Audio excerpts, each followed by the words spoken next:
یہ وہ بنیادی شاید کچھ لیسنز ہیں جو ہمیں سیکھنے کی بہت زیادہ ضرورت ہے مولانا، اس کے اوپر کیا کہتے ہیں آپ؟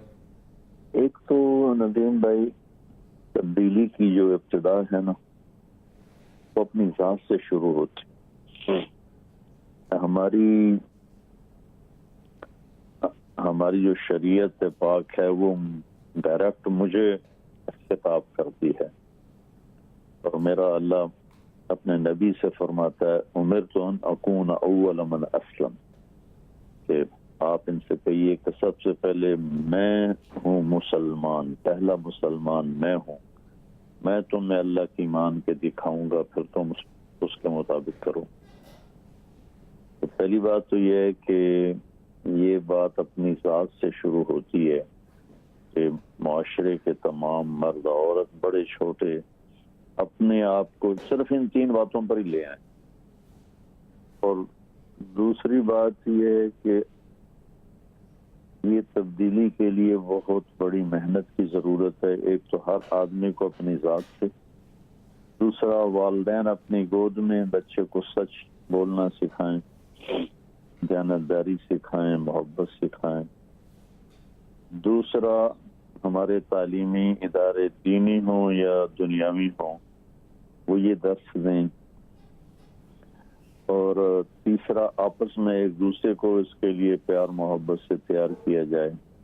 علماء ممبر سے اور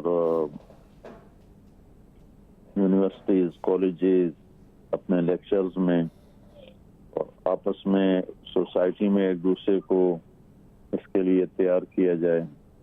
اس سے یہ تبدیلی کی کوئی شکل بن سکتی ہے. ویسے کوئی چھو منتر تو ہے نہیں کہ ہم ڈنڈے سے کسی کو سچ بلوائیں یا ڈنڈے سے کسی کو دیانتدار بنائیں گے، ایسا تو کوئی فارمولا ہے نہیں. مولانا یہ تفرقہ اور فساد کی باتیں تو آج کل بہت سے لوگ کرتے ہیں، لیکن رواداری اور حسن سلوک وہ شاید ہم نے نظر انداز کر دیا.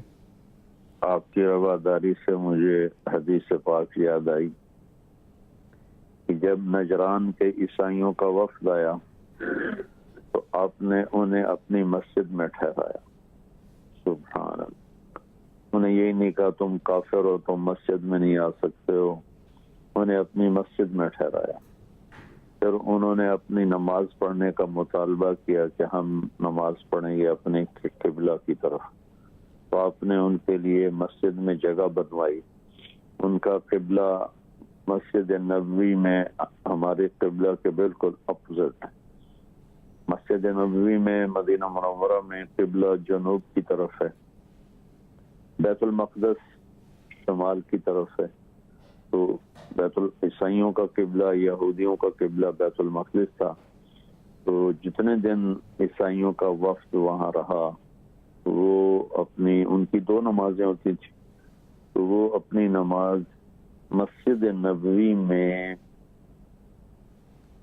بیت المقدس کی طرف منہ کر کے پڑھتے رہے، میرے نبی کی مہمان نوازی. تو اس سے بڑی رواداری کا اور کیا ہو سکتا ہے؟ خوبصورت انداز.